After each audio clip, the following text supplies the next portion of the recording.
been doing it since I was 19 years old, buying and selling real estate of all kinds.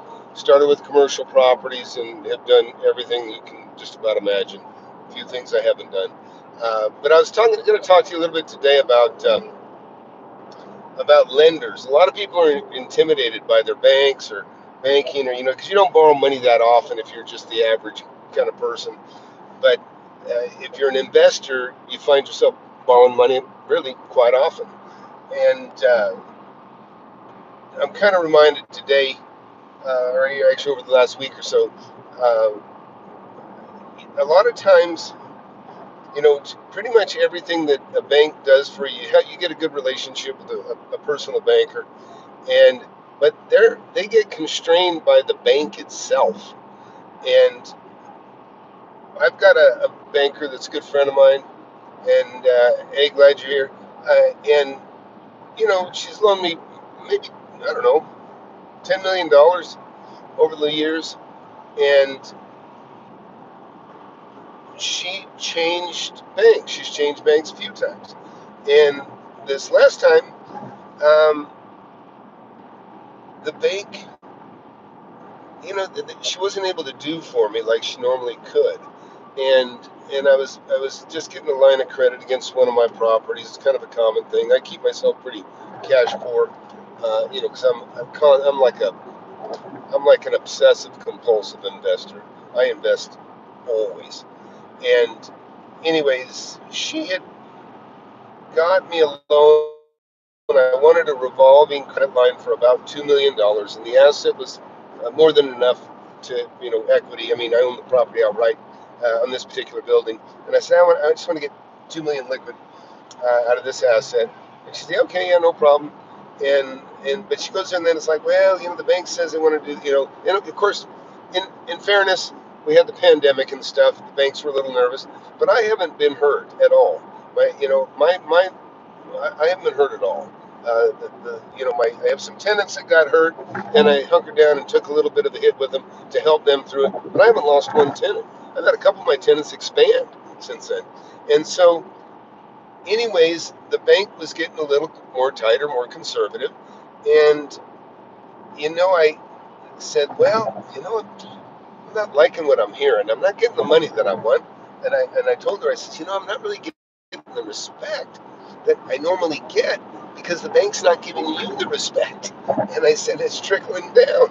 And so what blew it was is, an alternative to a revolving line of credit, if you don't know what that is, it's like you get a set amount and you can just take it, pay it back, take it, pay it back over a term of time.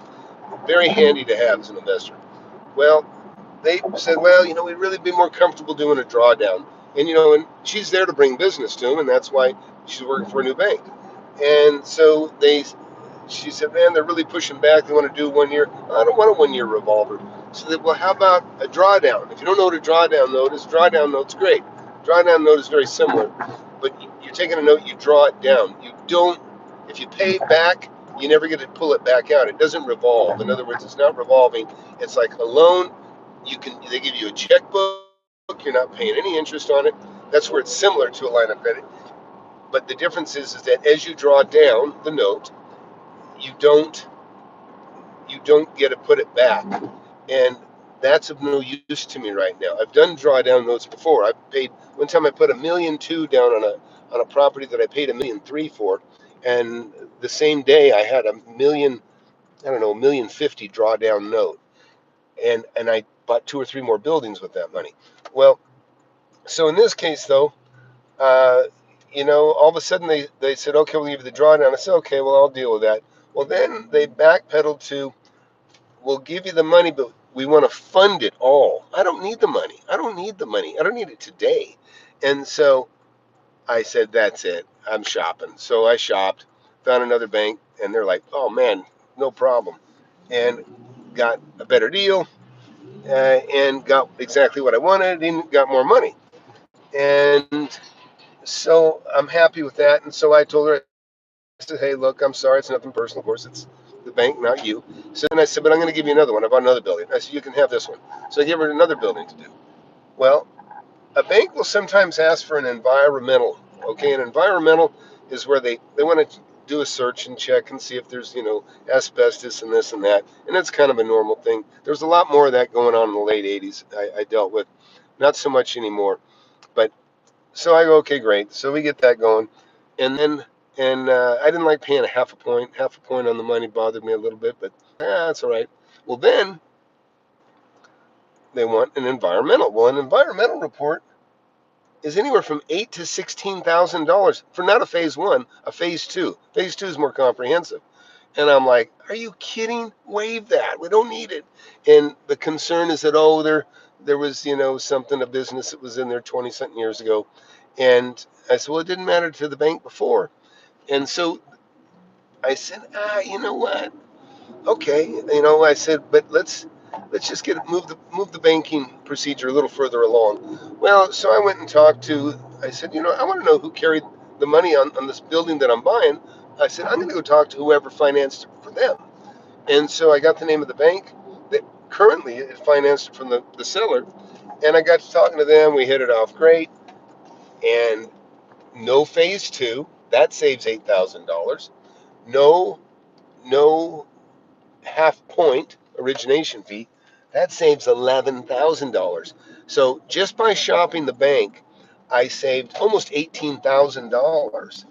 And the appraisal that I've already had done, that can transfer. You can assign you do an appraisal at one bank, they'll assign it to another. Anyways, just want to throw that at you. Never feel like the bank has you by the short hairs. I mean, they're a business; they're there to make money, and but they gotta earn it. And I love my banker, but I don't love the bank she's with. I hope she quits and finds a better bank. But that's all I wanted to share with you. Things are going great. I had no idea that this year with this stupid pandemic stuff was going to actually be such a sweet year for me. Of course, there's a lot of fear out there, but it's going to be wonderful. And so that's it. That's all. Just want to share that with you. And I can't take any questions. I'm late for dinner, so I got to get. But take care, and we'll talk to you guys soon. Please subscribe, and please share. And you watch here, you'll learn a lot about real estate. I've been doing it a long time, and I buy stuff all the time. So take care. Bye.